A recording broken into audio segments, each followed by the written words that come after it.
नमस्कार, आप देख रहे हैं लाइव हिंदुस्तान। ये तस्वीरें उस वक्त की हैं जब राधा रानी को लेकर दिए गए अपने विवादित बयान के बाद कथावाचक प्रदीप मिश्रा बरसाना स्थित मंदिर पहुंचे और माफी मांगी, वो भी नाक रगड़कर।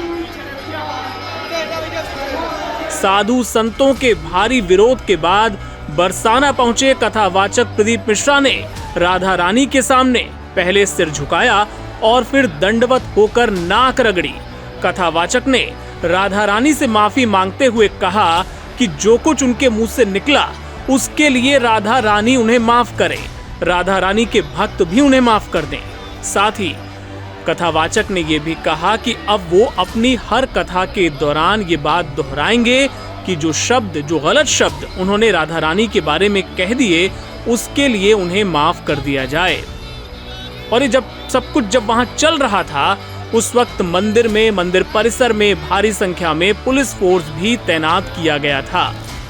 यहाँ पर आपको बता दें, जो दर्शक हमारे नहीं जानते उनके लिए, कि कुछ दिन पहले कथावाचक प्रदीप मिश्रा ने राधा रानी पर विवादित बयान दिया था। वो बयान क्या था आपको बताएंगे, लेकिन उसके पहले जानिए कि श्रद्धालुओं में इसको लेकर जबरदस्त विरोध बढ़ गया था।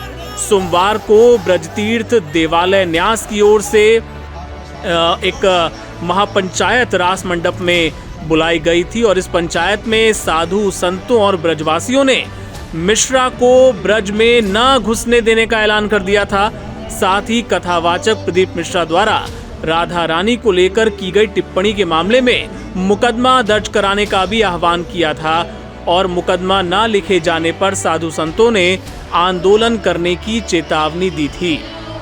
और अब आपको बताते हैं कि आखिर पंडित प्रदीप मिश्रा ने ऐसा क्या कह दिया था जिससे साधु संतों में जबरदस्त आक्रोश फैल गया था।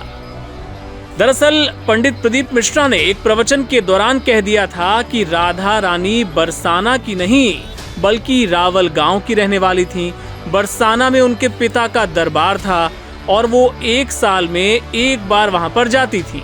उन्होंने ये भी कहा कि राधा का नाम भगवान कृष्ण की रानियों में नहीं है, उनके पति में श्री कृष्ण का नाम नहीं आता। राधा रानी के पति का नाम अनय घोष, उनकी सास का नाम जटिला और ननद का नाम कुटिला था। उन्होंने दावा किया था कि राधा का विवाह छात्रा गांव में हुआ था। पंडित प्रदीप मिश्रा की इन्हीं टिप्पणियों के बाद साधु संतों में और ब्रजवासियों में जबरदस्त आक्रोश फैल गया था। महापंचायत बुलाई गई थी और ये तक ऐलान किया गया था कि उनको यहाँ पे घुसने तक नहीं दिया जाएगा। लेकिन आज जब वो माफी मांगने पहुंचे तो भारी पुलिस बल की मौजूदगी में उनकी एंट्री हुई और उन्होंने नाक रगड़कर माफी मांगी, इस उम्मीद के साथ कि अब इस पूरे विवाद का यहीं पर अंत हो जाएगा। आप देखते रहिए लाइव हिंदुस्तान। क्या कहना चाहिए? राधा रानी का दर्शन किया, बरसाने की पवित्र भूमि को प्रणाम किया, नमन किया और महारानी जी से माफी मांगी कि हमारे शब्द से कोई त्रुटि हुई हो तो क्षमा करिएगा।